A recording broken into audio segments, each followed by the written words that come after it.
NASCAR race fans, welcome back. You're back here with Deep Threat Sports Network, the Splash and Go guys. We're going to break down the Yellowwood 500 race at Talladega for you guys. We're going to update the playoff standings. We're going to go ahead and give our picks update, and we're going to dive into the Roval at Charlotte. Fellas, this was a super exciting race. I loved this race. They were going 3-4 wide almost the whole entire race. Then you see some single file racing. You see some two wide racing. This was an extremely entertaining race.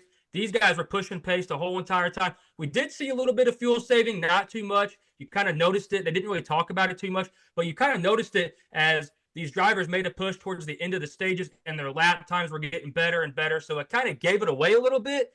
But, man, this was super fun. We're back here again. We have Marty and Josh, and they're really going to dive deep into this thing for you guys. But real quick, we had Stage 1 winner Chris Buescher, Stage 2 winner Austin Cindric, and the race winner Ricky Stenhouse Jr. And I'm going to be honest with you guys, Ricky Stenhouse Jr. finishing the race wasn't on my bingo card, much less winning the damn thing.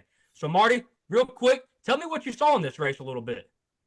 What I saw early on in this race is more front row motorsports, qualifying dominance and leading laps at these restrictor plate tracks. Michael McDowell went up there and led a good portion of this race early. He's had 6 poles this season. Really caught me off guard. I didn't expect Front Row Motorsports to be such a qualifying threat this year.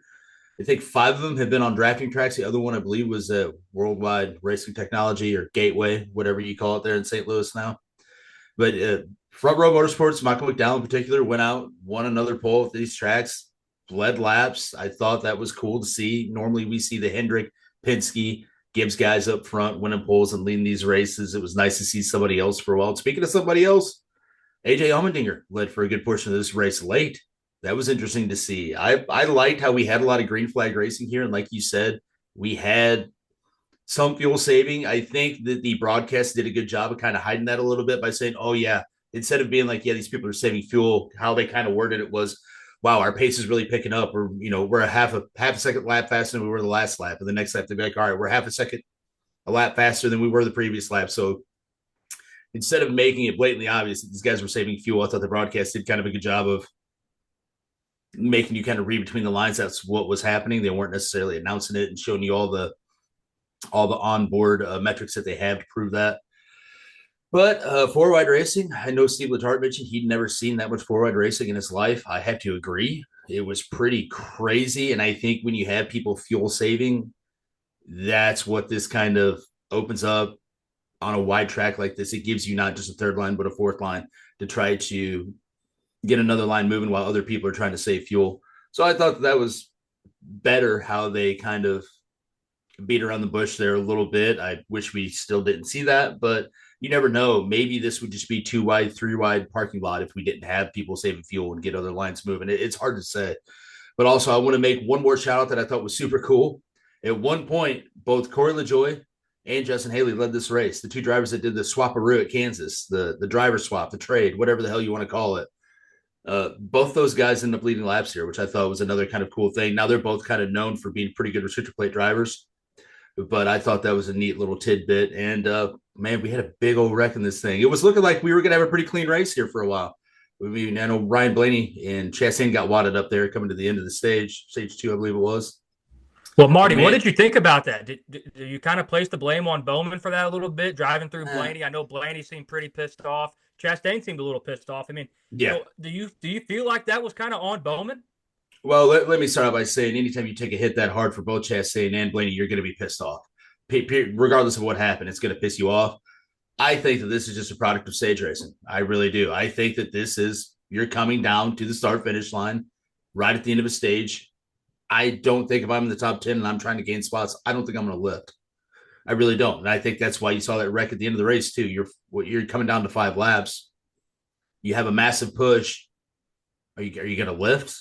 I think these drivers have proven that they pretty much don't in those scenarios. So I think this is just unfortunately, I think that was just the side effect of having stage racing and trying to get all the stage points you can. I certainly don't think it was intentional. I think he was just trying to shove the 12 car, but they always talk about how light these cars get kind of in that tri-oval because it's a little bit flatter. You're a little bit lighter in the rear end. Somebody hits you in the wrong spot. You see this more at Daytona than you do Talladega, but it happens at Talladega as well, where the rear end gets a little light because you don't have the baking. Your car doesn't quite load the same way as it would in the corners. So your ass end does get a little light. So if somebody hits you hard enough, you're along for the ride, as we saw there. Well, Josh, so do you feel the same way about the Bowman wreck? I mean, Blaney had a super fast car. I was on Ryan Blaney from the start last week. I felt really good about him. We see a guy like Ryan Blaney either finish in the top 5, it feels like, at super speedways, or hit the wall at 185 miles an hour. This guy takes some of the hardest hits I've seen in NASCAR over and over. So, Josh, I'm curious to see if you feel the same way as Marty on this. I mean, I feel like I'm a little on the opposite. I do agree that it's late stage racing in the playoffs and it's super hardcore. So I respect that, but I feel like Bowman probably wasn't the best driver in this situation, I guess you could say. See, I was it Bowman's fault? Yes. But he wasn't bumping and pushing any harder. To me, it seemed like than anybody else had been doing throughout the race. And like Marty said, you get the stage racing, these guys are pushing for stage points.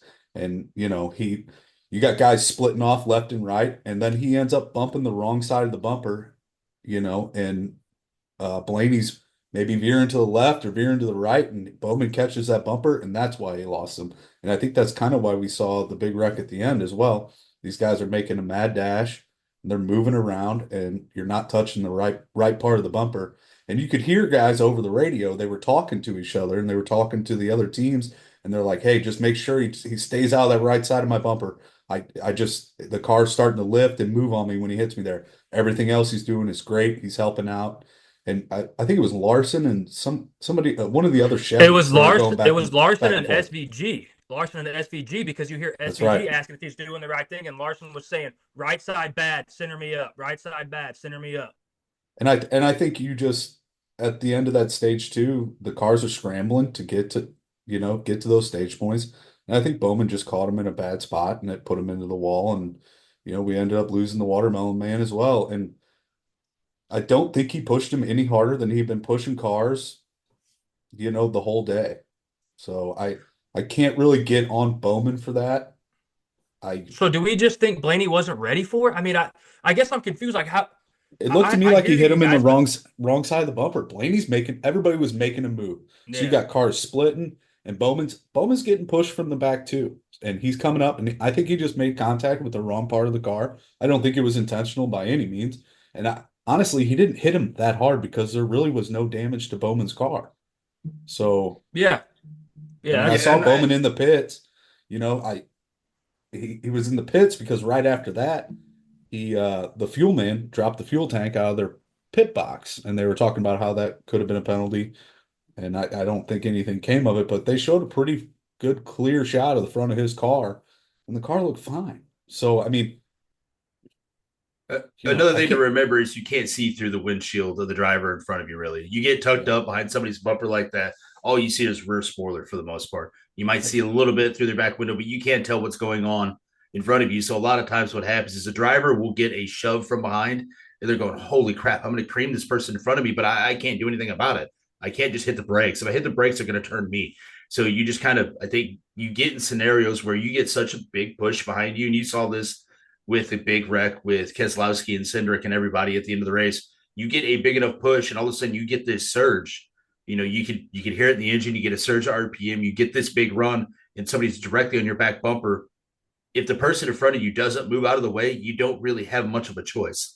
So I don't remember exactly if Bowman was getting a huge push at the time. I know during the Keselowski and Cindric wreck, that was pretty much what happened. But it's so hard. A lot of this relies on your spotters telling you what lanes are moving, what lanes aren't, what's happening. That's why a lot of drivers oftentimes want to hear what's happening, not necessarily directly behind them, but what's happening maybe 3 cars behind them. They want to see which line's forming up and which line has a run. And especially at the end of these stages and at the end of these races, you're just locking bumpers and you're going, look, man, I know that if my line's not moving, there's a good chance I can cause a wreck, but I don't want to finish back here in 13th. I need to get this line moving. And I'm going to try to get this line moving by just burying my bumper in the back of the car in front of me, and you get kind of a domino effect. And it's funny, you can look back, say 10 years, and it used to be for the longest time in this sport, early 2000s, really ever since reciprocal plate racing became a thing, you would either want to run in the back or be out front were the safest areas. I would say being up front now is one of the worst areas over the past 10 years. It used to be back with the Gen 6 car, we had a lot of drivers throwing silly blocks, just blocking massive runs that they had no they really had no business trying to throw a block on. Well, now I feel like you see less of that, and you see drivers now that are just creating such a run, and you have so many cars stacked up bumper to bumper that you get such a run that if somebody's in your way, they're just going to get knocked clean out. You see all these wrecks happening at the front of the pack now, whereas in the past you used to not see that. You used to see that more mid pack, and that's why people would kind of be like, well, if I'm going to run in the mid pack, I'm going to go to the back, or I'm going to try to get to the front to be safe. I don't think the front's safe anymore.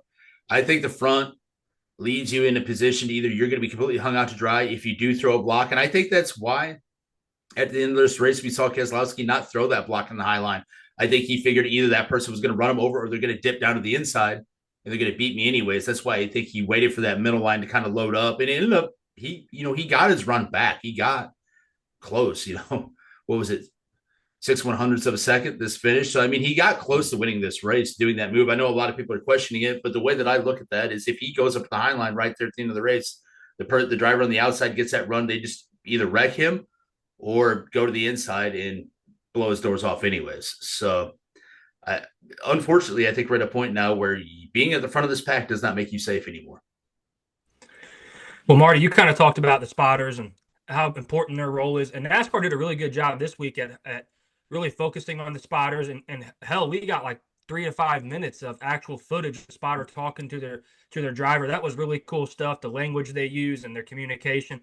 It's something that a lot of people probably never thought happened in NASCAR. So good on them to kind of show that and put some light on that. But one thing I noticed big in this race was a guy like Denny Hamlin. He kind of starts up front off the start of the race, jumps up to the high line right away, looks for some help to get out there and make a push to get out front early, and he falls all the way to the back. He works his way back up, tries the high line again. They hang him out to dry. He falls to the back. This was a repeatable cycle for Denny Hamlin this whole entire race. I did think it was kind of funny that nobody was stepping out and helping him. There was definitely no playoff driver stepping out and helping him and trying to make a push. So do you kind of think we see that going forward throughout this playoffs? I mean, I don't know about you, Josh, but I was kind of laughing. We give Denny Hamlin a hard time here. So he did not get any extra help from his teammates. He did not get any help from the cars that he owns. I mean, nothing. They just hung him out to dry. Is that going to be like that going forward, do you think? I'm not too sure. I think he was just pushing at the wrong time when he was trying to come up. Because we did see a lot of 3-4 wide racing out in this race. And I just think he was maybe taking it at the wrong time. And these guys weren't willing to get out of line yet. Maybe they didn't have enough fuel. I'm not too sure. You can't really blame anybody but him with his lack of show so far this year in the playoffs. This isn't the first time in the playoffs we've seen him fall back to the back or, take the back seat for most of the race. And did it pay off for him today? Or yesterday? Absolutely, it did. Yeah, Josh, it's super funny how you see Denny Hamlin running in the mid-30s all day and a 28-car pileup, which, correct me if I'm wrong, I think is the biggest wreck in Talladega history involving the most cars. You have a 28-car pileup like that, and Denny Hamlin just kind of slides his way to the front and gets a top 10 finish. And, I mean, that's huge for these playoff standings because you have a lot of those playoff drivers get hung up in that wreck. That was absolutely massive swing for the playoffs. I don't know what else you guys feel about this race. If you guys have anything else you guys would like to add, I mean, go ahead and throw it my way. Yeah, it's really frustrating to see that sometimes, especially when you see the Denny Hamlin HOA online and they're like, "Oh, he's up there because he was a smart driver." Well, he was up there today because or yesterday because he was a smart driver. The rest of the playoffs, it really hasn't shown that way. He's kind of played in the back a lot and it hasn't paid off. So it's kind of frustrating to see his diehard fans, defend him. Oh, he knew the big one was coming. He knew the big one was coming. It could have happened at any point in time when they were running 4 wide for 20 laps, but Hey, he may have knew the big one was coming, but he had no idea nobody was going to help push into the front all race long because he kept trying it and he was getting help from nobody. So they can say whatever they want. I mean, I don't think his strategy was working for him at all. Yeah, it's kind of weird seeing Denny Hamlin not be running up front almost every race in the playoffs. I mean, if you go back and look, Denny Hamlin, every time he's in the playoffs, which I think is pretty much every year, you always see him be a factor. It's so strange to have these playoffs have played out thus far. And I mean, he ran pretty good at Bristol, but he absolutely had to in order to make it to the round of 12. So, I mean, he didn't really have a choice. Other than that, I feel like, I mean, maybe he's trying to take this approach of I ran up front, I've done well in all these playoffs, and it's never panned out for me. Maybe he's trying to do last man standing type thing, but he got really lucky that wreck happened when it did, because he was going to be buried in the points. He was going to be back there. He's probably going to be below the cut line. So I don't really get it. It's very bizarre to me. We've talked about this in the past, but he's he's got some wiggle room now. We're kind of fortunate that really the bubble is kind of as spread out as it, or at least there's as big of a gap as it is. A lot of times you'll see that bubble of people below the cut line. You'll have 2 or 3 drivers that are within 10 points of making it in. But really, we've got Joey Logano, who's minus 13, Suarez minus 20, Cindric minus 29, and Chase Briscoe minus 32. So Chase Elliott and Tyler Reddick, which I'm gonna talk about Tyler Reddick here in a minute, because boy, has that been a massive disappointment. But Chase Elliott and Tyler Reddick are probably in the most trouble. Elliott's plus 13, Reddick's plus 14, but then you go up to Ryan Blaney, he's plus 25. So, and then, William Byron's plus 74 and Christopher Bell's plus 57 at the top. So I think that you have some safety here. Denny Hamlin's plus 30. A lot would have to go wrong at the Charlotte Roval for him to not make it, obviously. So it worked out for him.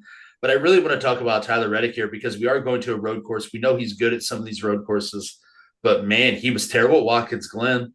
He's our previous Talladega winner. He was terrible at Talladega. Talk about our regular season champion, quote unquote, because Kyle Larson missed the race and only missed the championship by 1 point. So we'll call it in quotations marks, or put an asterisk next to that Tyler Reddick regular season championship. But still, regardless of whether he wins a championship or not, I expect him to be quite a bit more competitive in these playoffs. 23-11, for the exception of Bubba Wallace's run at Bristol, has really been a no-show here these past couple races. I don't understand. We have a couple drivers here that, when we talk about Denny Hamlin and Tyler Reddick, they've really caught me off guard as to their lack of, especially Tyler Reddick's just lack of speed. All the Toyotas have kind of just been hanging back, man. It's weird. Yeah. They're playing the safeguard, and it's just kind of weird to see. Yeah, well, I mean, Tyler Reddick just hasn't had any speed, though. That's the thing that concerns me, especially at the tracks where he should have had speed. He's had zero speed. It's very bizarre. I don't know. I mean, maybe the distraction with 23-11 and the lawsuit with NASCAR, maybe that's a bit of a distraction. I don't know. Normally, you kind of rally together as a team and you put your best foot forward in those scenarios when you have a little bit of diversity. People have been talking about you. Hey, we want to go out and we want to have a good showing here. But Tyler Reddick just has a great regular season, shows up the playoffs, and has been very, very transparent. And I haven't noticed him at all anywhere we've gone. Well, one thing I think we need to talk about a little bit more, too, is how fast Austin Cindric was. This guy was absolutely lightning in a bottle all race long. And we talk about this wreck, and this wreck really affected Joey Logano and Austin Cindric. Those guys are in the front of the pack. They're making a push, really making a big swing in these playoff standings. And this wreck, man, to be honest with you, it looks like it probably ended their playoff hopes. I mean, it looks like it's probably going to come to an end because of that wreck. Dude, Chase Briscoe was up there with him, too. He was up there. It was, and I think I texted you guys at one point. It was like 5-6 laps to go. What happened with 4 to go, right? 4 to go was the big one. It was either 4, 5, or 6. It was 4 to 6. I sent out a text somewhere. We had gotten down to 20 laps, and I told you guys, man, we're about to watch Joey Logano, Austin Cindric, and Chase Briscoe push. And I was hoping to see those 3 duke it out for the win. And we got the big one, and it collected all of them. And I think, and like we were saying, a handful of these guys, they just kind of got lucky. And I think a lot of them have been lucky these playoffs. And that's why they're where they're at. And it's kind of unfortunate for the guys who've been driving up front. This whole time we've been doing this podcast, Marty's been Austin Cindric, Austin Cindric, Austin Cindric. I was rooting for him. I was, because I picked him in my fantasy league. I picked Ryan Blaney too, and that's because you guys hype these guys up, and I see how they perform in qualifying, and it gets me excited. And then I see how he's driving all race long. And then to see potentially his playoff hopes, carrying on, get dashed. He does good on the road courses, but it's a damn shame. He's gonna have to do really good this coming Sunday. You Probably gonna know, have to win. I mean, Yeah, probably gonna have to win.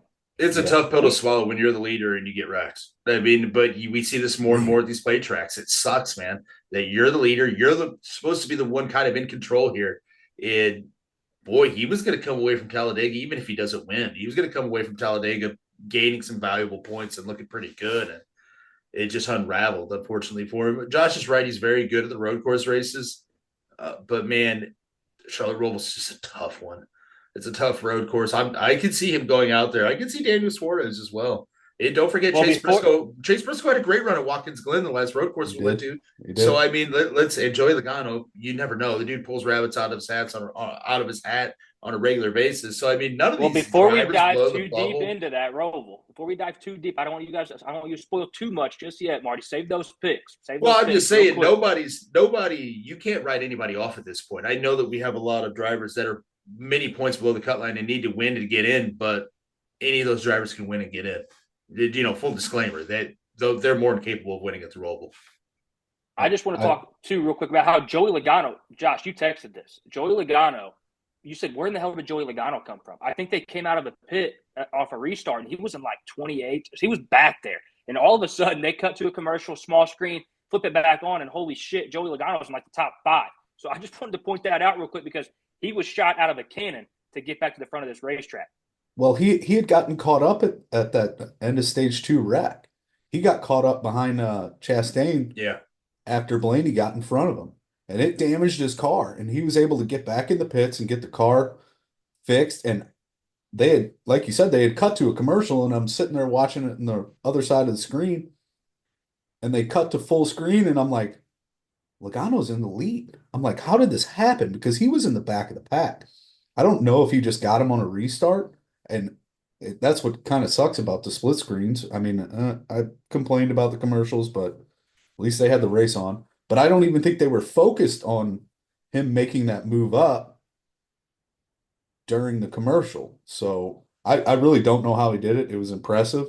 And he kind of, for all of stage 3 until the big one, you know, he made it known he was up there in the front trying to win this thing. Yeah, Joey Logano's great at these tracks. Also, I want to give a shout out to the person that I picked in our work fantasy league. That's Brad Keselowski. He misses pit road and a green flag pit stop there. Has to drive all the way around. And I'm like, oh, well, that sucks.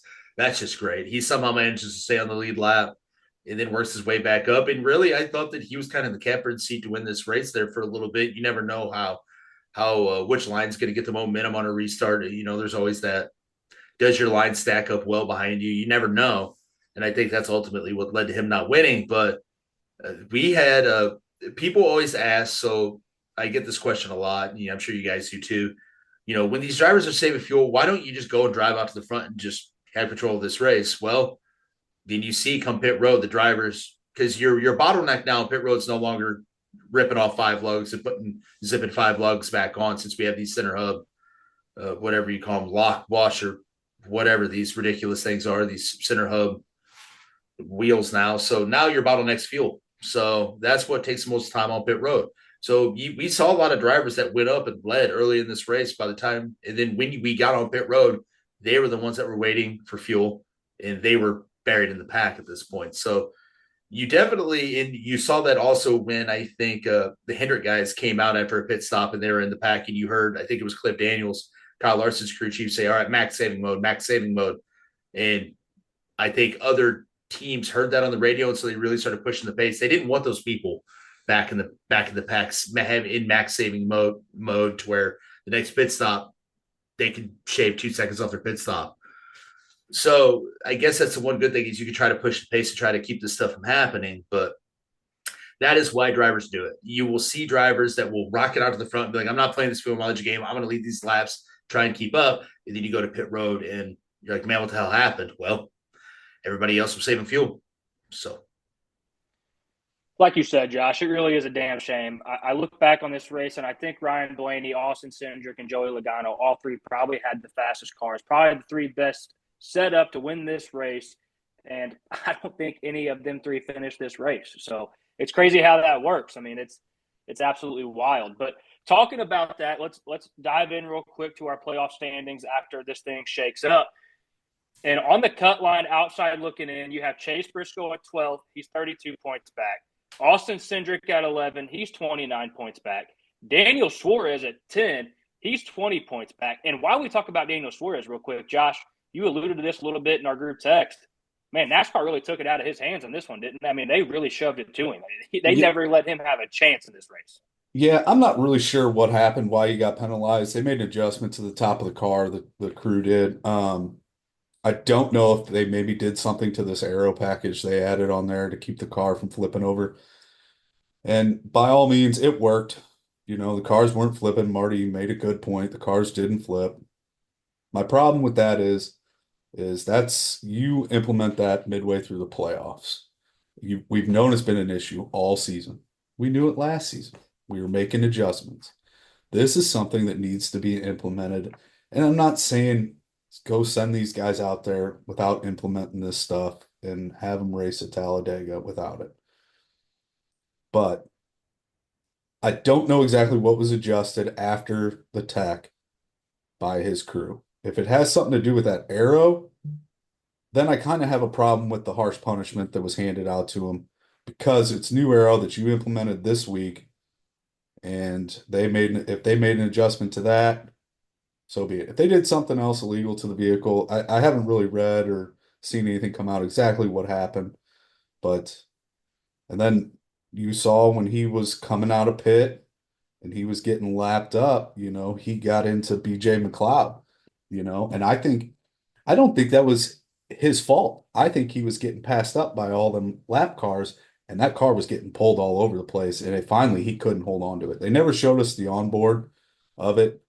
I mean, if they would show us the onboard and give us some data, some steering wheel data, we might be able to see what happened.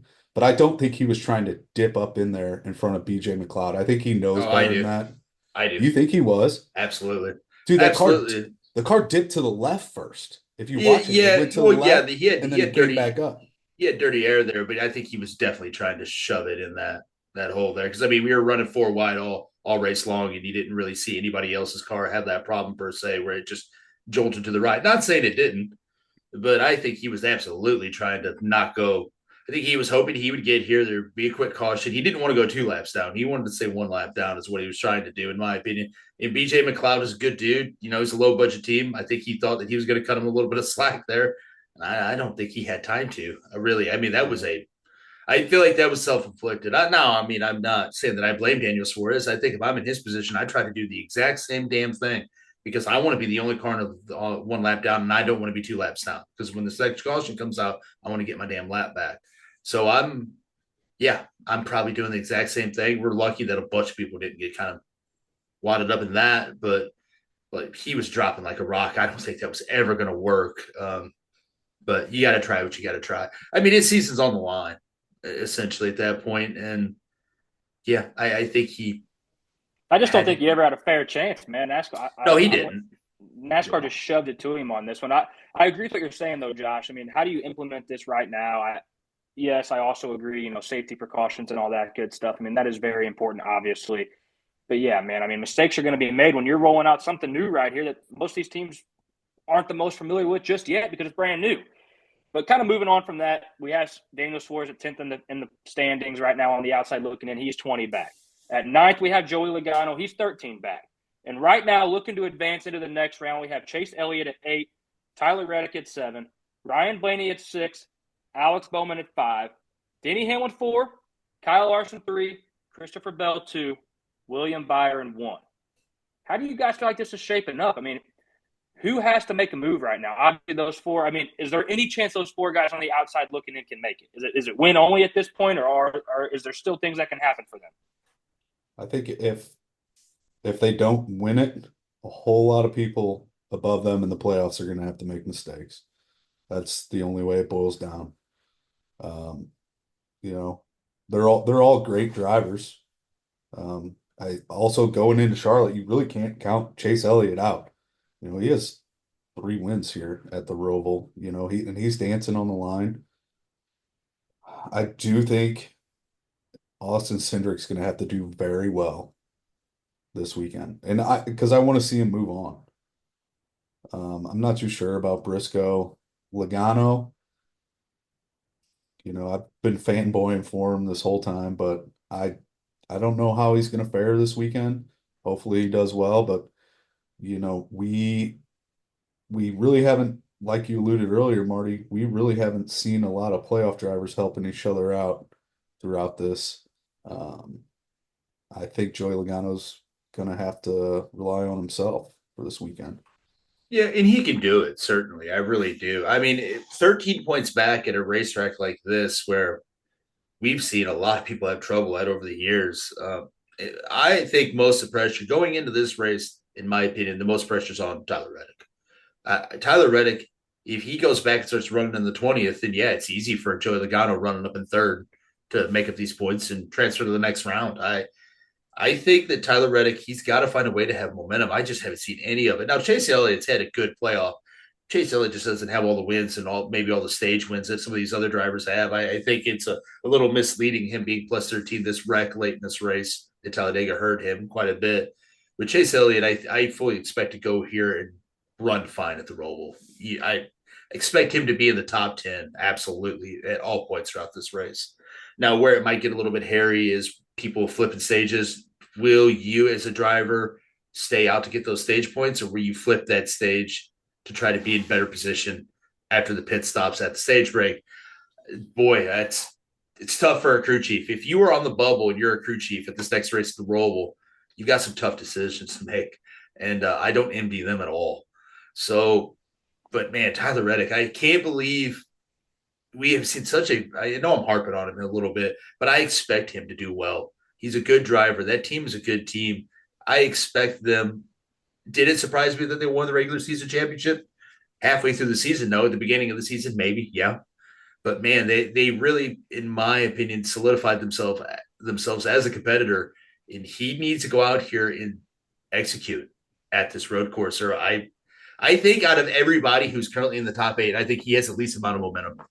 I think he's really reeling. I think he's really on his heels. I think they kind of feel gut punched and they're trying to figure out what the hell's going on here. And sometimes that snowballs and gets out of control. So going into the Roval, I can see any of our people on the bubble because, like I said, Chase Briscoe ran so good at Watkins Glen. I wouldn't be surprised if he went to the Roval and executed. We know Austin Cernick and Daniel Suarez can win on road courses and Joey Logano. But once again, I think Joey Logano can point his way in. I think that all the pressure's on Tyler Reddick, Chase Elliott this next race. It's going to be real crunch time for them. They have to execute or else Joey Logano's coming, in my opinion. Well, we keep hitting around about it. So Bank of America Roval 400 at Charlotte Motor Speedway is this Sunday, October 13th at 1 p.m. This race is wide open, like Marty and Josh have talked about. And Marty, I totally agree with you. I think Tyler Reddick has lost all momentum. He's got absolutely zero momentum right now.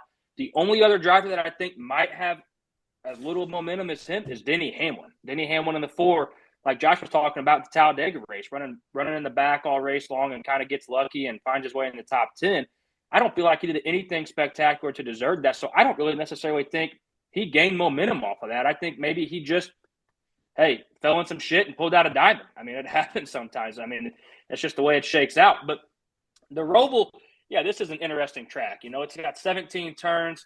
It got its name from combining the road course and the oval track. It's over 2 miles long, known for being one of the most difficult tracks on the schedule.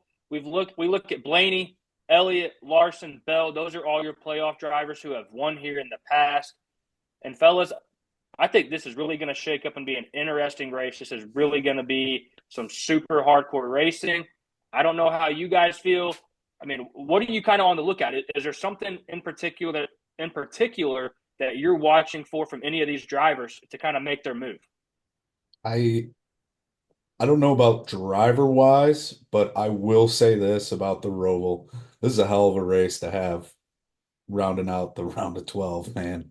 It really is. The fact that they made this the last race, I think really, really throws a wrench into things. And I think it's going to be a tough weekend of racing. Yeah, so like when we went to Watkins Glen, I remember harping on that podcast a little bit of being like, man, you can't overdrive or lose your car and get stuck in the kitty litter.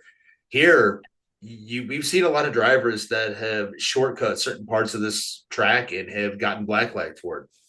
Have to come down pit road, and or they make you do that complete stop and then go if you do overcook some of these corners, or if you completely lose it, you'll just completely wad up your car either up against the wall or up against a tire barrier. So you have dangers all around this track. You get put in a bad position sometimes, and sometimes you're just like, man, I did not expect this guy to move this direction, or I didn't expect this guy to be here, and now I've overcooked the corner, and now I have to come to a complete stop and I have to take off and go, and now I've lost. I mean, you hope to God that doesn't happen on a restart because you're going to lose a lot of spots, but you can lose anywhere from 6 to 20 positions by having that happen. We've seen a lot of drivers overcook corners. We've seen drivers leading this race, Martin Truex Jr., and have a driver in second completely overrun, spin out, clip leader, and then you have Ryan Blaney in third that just says thank you and wins a race. So it's definitely a tough track. You're gonna have to really pay attention. You can't have any mental lapses here. You do not need to be overdriving corners. You do not need to be illegally hopping, 4 tires across a curb or whatever they're calling out of bounds or overdriving corners here. And yeah, you could very easily get spun around here. And I mean, you can have a DNF by hitting something hard enough here to where you're loading up on the trailer and you're going home. So you're going to have to take care of your car. You're going to have to try to limit the mental mistakes at a track like this. Yeah, this should be super entertaining. So, Marty, can you elaborate just a little bit for those that don't necessarily know? Explain a little bit in detail how you get black flagged here. You talk about kind of overdriving the turns. Does that mean like you just kind of said? Does that means when you get all 4 tires off, or like what exactly are you alluding to there when you talk about getting black flagged for some bad driving? Yeah, so typically on these road courses, you'll use the curbs a little bit. It helps load up certain sides of your car. It helps you turn a little bit. You can actually, some places you'll get rubber buildup on these curbs. You'll actually get a little bit of grip out of them and stuff like that. But it loads up the other side of the car if you hit these curbs in the right spot and you hit them hard enough. It helps you turn. Where you getting in trouble on some of these tracks is you were getting people that were being a little bit less honest about it. It maybe were not using the curbs as much, but we're trying to take the straightest line possible through the curbs to where you're now not using the curbs at all, theoretically. And some people are just completely missing the curb altogether with all 4 tires. And I'm just using this as one example. There's other corners here where you can do the same thing. But NASCAR, in order to avoid that, they said it's going to be case by case basis, video review. If we think that you have shortcut the track, cut the corner with all 4 wheels in an advantageous way, or if you overdrive the corner, you see that sometimes too, where people lock up the brakes and oh my God. And then you saw people try to take advantage of that and be like, oh, well, I overblew. I'm just going to gas up and go. In order to avoid that, if you do that, they want you to come to a complete stop. Stop and go is what they call it. You have to come to a complete stop, and then you're able to go. I think where this gets hairy is if you've done that and you don't quite know as a driver, like, oh boy, I cut that really close. I don't know. You don't do a stop and go because you don't know if you blew that corner possibly. It's that borderline. And then NASCAR reviews it. They say, oh, yep, we see right here, you had all 4 tires. You completely missed this curb. You completely cut this corner. Now we're going to black flag you. So it's definitely something that if you make the mistake, you definitely want to take care of it yourself by doing the stop and go if you know you've done it. But you also don't want to make the mistake of doing a stop and go when you didn't necessarily have to. So it's those borderline ones where you see drivers get in trouble here, where it's like, ooh, I cut that close, but I think I'm good. And then 45 seconds later, NASCAR comes over the radio and says, whoever black flag, overdriving the corner or cutting corner or whatever they call it. So once again, you got to limit your mental mistakes here. In road course racing, so much about a routine or getting in a rhythm. You always hear drivers talk about getting in a rhythm, and where you get kind of out of a rhythm is on these restarts. And when you get vehicles around you, they kind of slow you up. They kind of get in your way. They kind of mess with the rhythm that you've had. You'll see some of these drivers, unfortunately, maybe take a line that they didn't normally take, or maybe they're downshifting at a different time and entering a corner that they weren't normally doing earlier when they didn't have cars around them. And that's when you see people start to make mistakes. So do either one of you expect to see, William Byron, Christopher Bell, or Kyle Larson really make a hard push at this? Or do you just kind of expect to see those guys just do some good, safe driving, try to get a good, safe finish? Or are they going to take some chances and risk maybe, having a black flag like you're talking about and falling back in the pack, or, maybe not finished in this race? Yes. They're safe. Do you think they kind of just drive it safely then and not push pace too hard? No, I think they try to win. I think that they're so safe that they go out there, they run their race, and they be aggressive with it. And I mean, don't do anything stupid, but I think that they run their own race like they normally would, take the playoffs out of it. I mean, plus 74, you're locked in. Plus 57, I guess technically, and plus 52, I guess technically you're not theoretically, because somebody can max out points. And I guess if you finish dead last, theoretically, you could possibly be out, but you're basically, I mean, that a lot of stuff would have to happen in sequence for that to happen. So I just go out and run my race, and I'm not worried about anything. If anything, I'm taking a deep sigh of relief leaving Talladega in one piece, which Kyle Larson really needed. Obviously, you hear people talk about him all the time on their switchblade tracks, which I think is unfair, because he was like, what, two laps away from winning a Daytona 500, but he ran out of gas. So, yeah, I'm those guys. The people who I'm sweating are, I would say, Bowman and Down. And Bowman, I'm not even sweating that much, because this is one of his best tracks. I know he hasn't won here. This is one of his best tracks, though, from a statistical standpoint. But I'm really sweating just the bottom two, Chase Elliott and Tyler Reddick. I'm very concerned going into this race. And that is because you have Joey Logano that's only 13 points back. And you have 2 to 3 other drivers that are below the cut line that can absolutely win this race. And that is worst possible case scenario if you're one of the drivers 7th or 8th on the cut line there. That's worst possible case scenario is Daniel Suarez or Austin Cindric or Chase Briscoe winning this race. It puts you in an awful position. So with that being said, fellas, let's go ahead and make our picks for this race. Congratulations to Marty and Alex Bowman and the March of Dimes for finishing out in front of Josh and I's driver this last week. I don't think Josh's driver or mine, either one, finished the race. So hats off to Marty for just crossing the finish line and getting a finish in this race. Yeah, Alex Bowman pulled the 720. He pulled the old 720 there, grabbed the gear and kept going on that wreck. And I was like, hey, baby, there we go. Hey, he drove right through it, man. That was awesome. So Josh and I kind of like how he drove through Blaney, grabbed the gear and hit the pedal. There you go, baby. But Josh, I picked out a turn last week, so I'm going to go ahead and nominate myself to pick last this week, even though Marty beat me. Josh, go ahead and lead us off real quick with your pick for the Roval. I'm going to go with Chase Elliott. Somebody I should have picked first. I don't even have, but here's the thing is I don't even have Chase Elliott making it out of this, but I'm going to pick him this weekend. He has 3 wins here at Charlotte Roval, and he has a lot to lose. And after seeing him this weekend, he was up there in the top 10 a lot of the race, and he had really good potential. He was pushing drivers. He was up there. He was taking looks at it, and he wanted it. And he wouldn't be where he's at on the list right now if it wasn't for the wreck. So I'm going to go with Chase Elliott this weekend. Man, I was locked in on Chase Elliott. I thought for sure all this talk Marty talking about Chase Elliott kind of sitting back there in the 8. Maybe neither one of you would pick him, but I love it. Marty, go ahead and tell us what you got going on, what you got in mind for this one. Well, I'm kind of beating myself up because I actually forgot that the Roval was coming up when I picked Bowman at Talladega, and I don't feel like picking the same driver twice.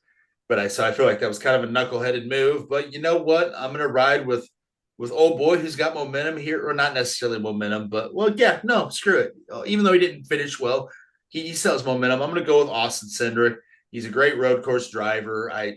I'm hyped up on this guy. I really think he's somebody who going into the playoffs, or really coming in, I would say halfway point into the season, even though he won at Gateway, he was somebody who's had kind of an underwhelming career at this point when you pair that up with how good his Xfinity career was.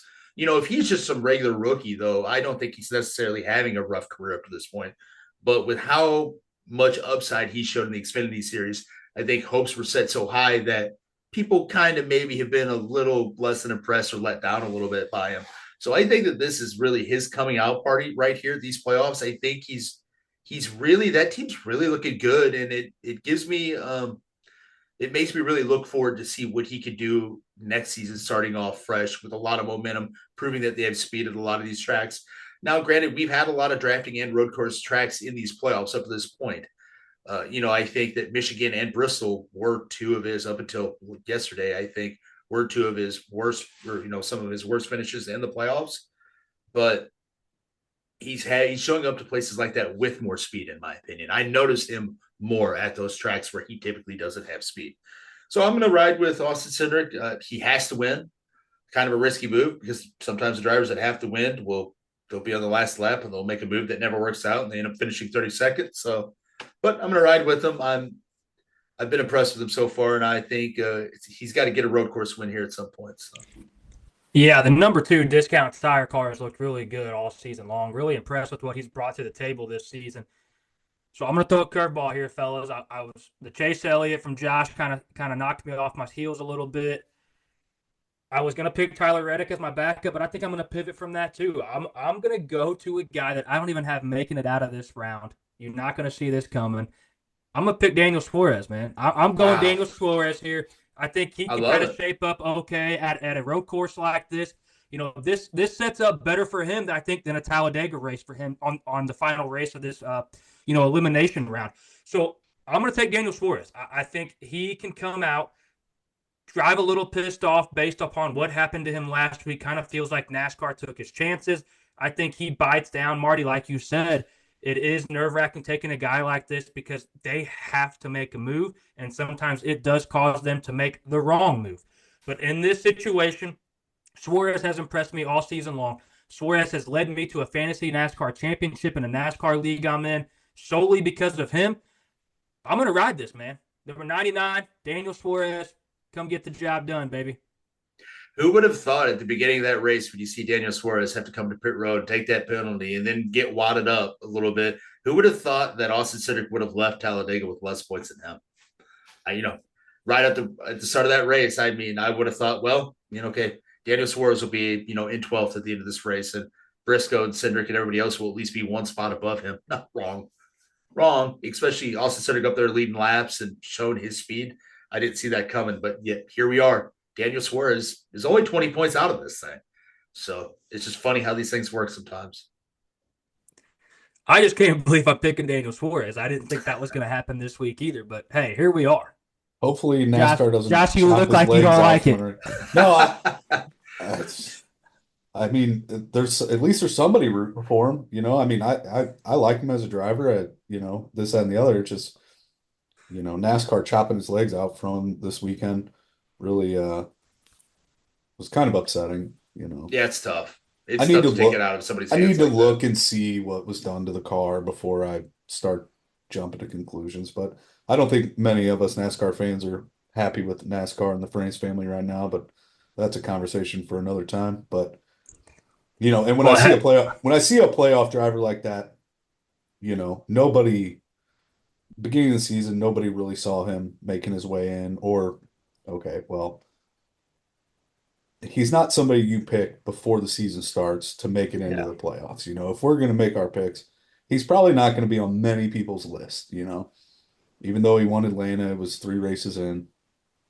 Hell, I think we've all kept cutting him. Every time we do our picks for the next round, I think we all just keep cutting him. I think the only guy affiliated with Deep Threat Sports Network who's been cheering for him is our buddy Dave. Daniel Suarez is Dave's favorite driver in NASCAR. So I'm going to sit here with Dave on this one and ride Daniel Suarez. Yeah, this is awesome. If he could pull this off and find his way into the round of 8, like you said, Josh, none of us saw this coming at all. And I think we need to kind of reiterate, I like all these drivers, except for maybe 1 or 2. But, at the end of the day, when I pick this driver, I pick a different driver every week. I pick him in my playoffs.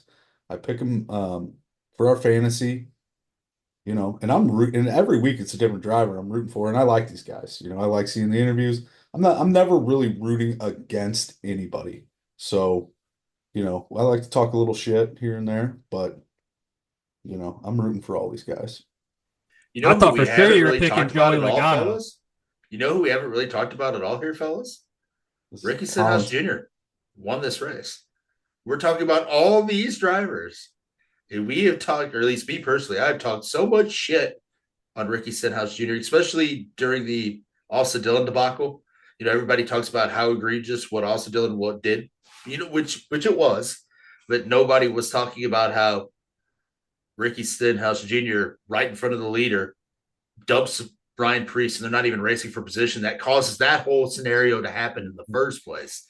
I will be honest. I've rode this guy's ass over the years a little bit, but he finds a way to get it done at these restrictor plate tracks, man. Holy cow. I would love to see him win at a different type of track. I think every track he's won at's been at Talladega or Daytona. I would love to see him win on a short track one of these days, or win on a road course or something. That'd be cool, because he's on an underfunded team. Let's be honest here. Yeah. Let's call a spade a spade. He's not on a top-notch, top-tier driver's team. He's a JTG Doherty, I messed that all up, racing. And they're not a tier 1 team by any means. That's a team that's always trying to come up to the track, show up to the track with some speed and try to make the best out of what they have. So I just want to give a little shout out to Danica Patrick's ex-boyfriend. He did good, man. Yeah, they just want Ricky to just go do Ricky things at those kind of tracks. And somehow Ricky does Ricky things every once in a while, either causing a pile up or squeaking one out. And that's what he did at Talladega. Yeah. And I don't root against the guy. I have nicknames for him and stuff like that. And, I would like to see him be a little more consistent. I would like Very much consistency so. out of him. We see him at the restrictor plate races, and I'm just like, what is this guy doing up here? I'm like, he's going to pile him up. But he does really good at the restrictor plate races. Now, the other races, you have to worry about him being in the back and wadding it up with 5 laps to go, and you got a guy running away with it, and he ends up losing the race. So it kind of and that's I guess sometimes I get annoyed with some of these drivers, and like I tease them and stuff like that. But good for him, good win for him. It was kind of, I watched the post race, what they covered of the post race interview, because they went over on time. But hearing him get choked up talking about his daughter and his son, that's heartwarming. I like to see that. And he was talking about how he hasn't had a win since last year, since Daytona, and he was, his team was very proud of him. So yeah, good for him. Yeah, good for Ricky, man. Yeah, good for Ricky. I agree. Yeah. Isn't it funny how you go to a track where you have to be absolutely perfect and you can't make mistakes, or you wad up the entire field, and he goes to those tracks and he drives perfectly? Yeah. And then you go to some of these other tracks where you have more room, and it just, you see the hole in his door? Oh my God, awesome. dude. Yeah, the dude just has a massive hole in his door. That was a hard hit that I think it was Cindric, right? That just plowed into him, because they were 1-2 at the time, right? And that was an unbelievably hard hit. I remember the broadcast being like, holy cow, I can't believe Ricky kept that thing going pretty straight after that hit. And then, he's got this huge – I haven't seen a car be competitive with a hole in its door that big since it was like Rusty Wallace at Daytona in 2001, man. It's crazy. That was a hard hit. I forgot about that. Thanks for bringing that up. Another thing I kind of want to talk about is like that big pileup they had and all the cars sitting out there on the track, and NASCAR kind of seemed like they were winging the rules there for a minute. Yeah. Oh, you can push him back. You can't push him back. You can work on it. They can work on it. This, that, and the other. And maybe because it was a lot of our playoff drivers that were tied up in it, and maybe that's why they were changing it. I don't know. It kind of like harkens back to what you were saying about it, the Charlotte Roval, where they just kind of case by case scenario. Yeah. As a fan, I don't want case by case scenario. Nope. I don't want to see it. I totally agree with you. Give me the rules. And I forget what you have to do to get a hold of the rule book, but it's you got to sell your firstborn child off to get a copy of the rule book to read the rules. And then every week you can just take that rule book and throw it away. And it's kind of frustrating because those guys were refusing to get out of their cars. Who was it? They were pissed. They were pissed. Whose crew chief was like, you hold on to that window latch and you don't let go? Who was that? It wasn't Josh Berry. Was it Josh Berry? Rodney Childers and Josh Berry? I don't think it was Josh Berry. I think it was a playoff contender. And earlier in the race too, you see Ryan Blaney. He's got a tire folded up underneath him, and he's trying to get every lap he can out of that car. And it just wouldn't go no more. I mean, to your point, you see these guys right now. It's detrimental, doing everything they can to get every single point they can. I think it was Briscoe. Yeah, it might have been. He was driving the Rush car this week, right? I think so, yeah.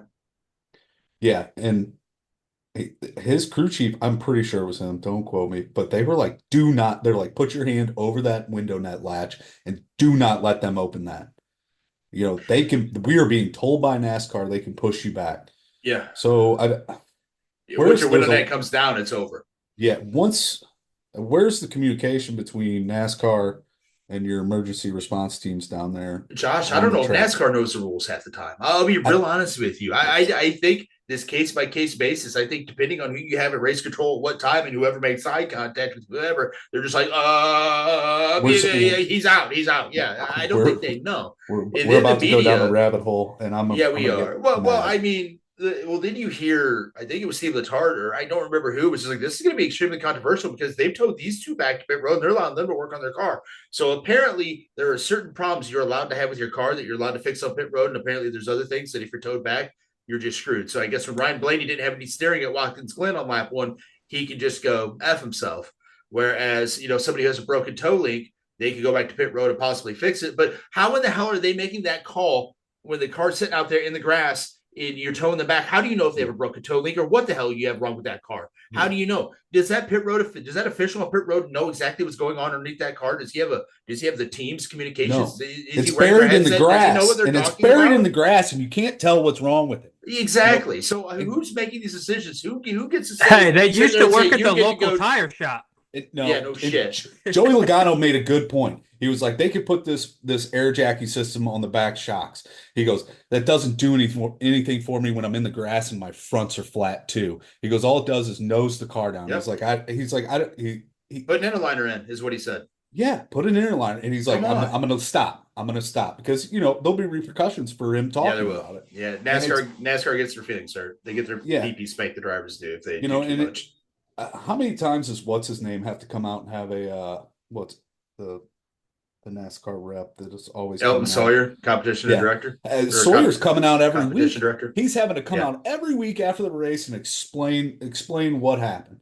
He's having to put out fires constantly. I agree. He puts out fires for the France family. It all lands on him because people, I think, in the garage like Elton Sawyer because he is a past driver. They've always asked, I want an ex-driver to do have some of these jobs in NASCAR. And you got one in Elton Sawyer. He's been somebody, diesel fumes and fast food on the road, hauling cars to and from a track on low budget teams. He's been there. He's been there in the trenches with these guys. And I think NASCAR takes advantage of him from time to time, and they make him answer these questions. Well, Elton, we're going to put you out here. We're going to have you talk about why the tires wear at Bristol this weekend. If I'm Elton Sawyer, I'm like, I don't know. I don't work for Goodyear. I'm not a freaking tire engineer, but I guess I'll go on Dave Moody's show on XM Sirius Satellite Radio and defend you guys. And at least that's how it feels like to me, at least. Yeah.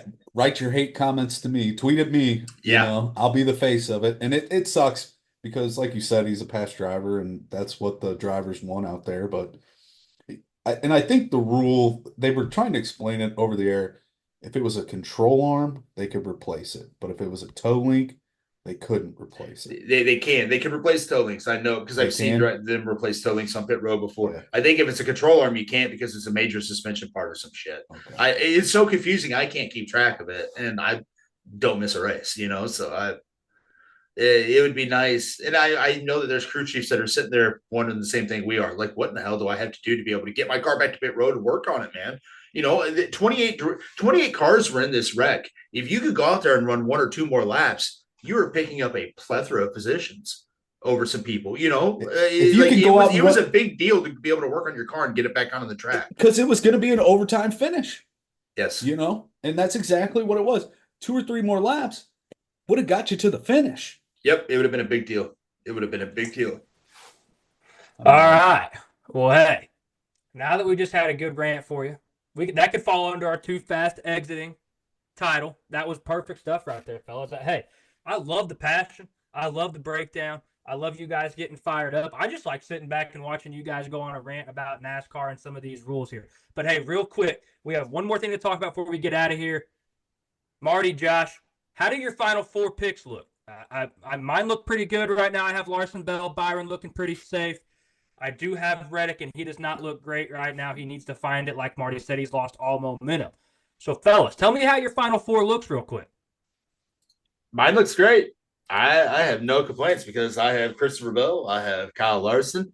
I have Ryan Blaney. I have Chase Elliott. Scared me a little bit, obviously. But so far, my final 4 are in contention. Still, they're not below the cut line. So that makes me feel a little bit happier. It sounds like we both have 3 pretty safe and 1 kind of teetering that we need to look at performance at the Roval from. Josh, how you looking, buddy? Not looking as hot as you two fellas. We got Larson, Bell, Logano, who's out of the cut as we talk, and I got Tyler Reddick as well. And both them boys are going to need a miracle this weekend, I think. So I really do think Tyler Reddick does okay. I think this kind of sets up okay for him as well to maybe find his groove again this track. I don't think anybody really comes in with too high of expectations. So anything's on the table here, Josh. Joey Logano's looked good all playoffs, had a couple of bad luck spells casted on him a little bit. But Joey Logano could get back right here. I don't want to see your heart broke early to see him have an early exit. I know you're all over him this playoffs, and if he would have won, riding your ass about that. I was watching the race, and in between stages, I was looking at merch. I was this close, man. I just can't find a good looking hat. Yeah, his hat game struggles a little bit, don't it? Yeah, I would have overnighted it for this show. The NASCAR hat game used to be a lot better, man. We can't record till 4. Yeah. Sorry, I got Logano.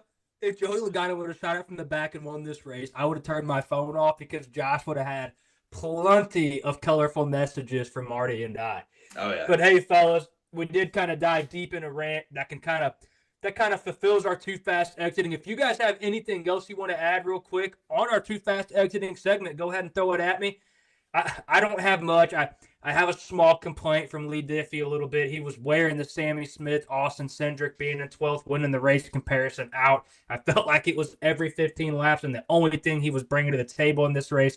But hey, if that's my biggest complaint out of that race, it was a good damn race, and I don't have much other than that. Marty, you got anything else? Josh, you? My biggest thing is this, once again, just goes to show that we don't need a million wrecks in drivers. Now, I mean, we had a massive wreck, but that's to be expected when you have that many cars kind of that close to each other. But that wreck aside, it would still have been an awesome race. It still would have been, I agree. That wreck aside, it still would have been an awesome race. So, I mean, I like watching strategies and differing strategies be able to play out. It makes you kind of think outside the box a little bit. It sucks when you have all these differing strategies and then all of a sudden, somebody scrapes the wall with a decal sticker and they're like, oh my God, throw the caution. And then everything just goes out the window.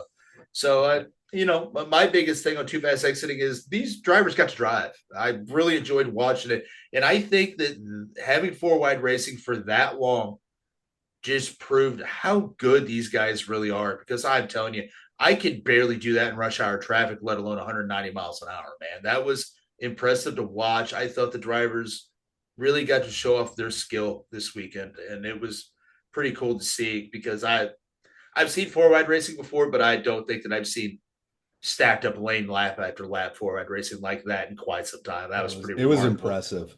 It was very impressive. I was literally sweating sitting in my seat when they would go to the roof cams, and they were cutting to a lot of Keselowski, and he's just constantly bumping and bumping. Oh, and he's notoriously one of the hardest bumpers out there, man. And it's 4 wide, and I'm just like, it's still 4 wide. It's still 4. I was just like, I can't believe they're doing this. It was really impressive. Yeah, you bump somebody like that on the highway, it shuts down for 6 days. I mean, it really is impressive that they're doing this at 190 miles an hour with the banking they're doing it at. But yeah, fellas, this has been tons of fun. This playoff has been awesome. We've got guys, juking and driving their way in and out. I love when they show up the playoff standings on the side and it's every position change. You're plus 40, plus 30, minus 20. It's awesome to watch stuff like that. This has been super exciting. Love doing this with y'all. Hey, we're going to be back at you next week. Make sure and tune in to the Roval at Charlotte this weekend, Sunday, October 13th at 1 p.m. This is going to be exciting stuff. We will break this down on the Splash and Go podcast for you guys next week. That's Marty. That's Josh. Hey, fellas.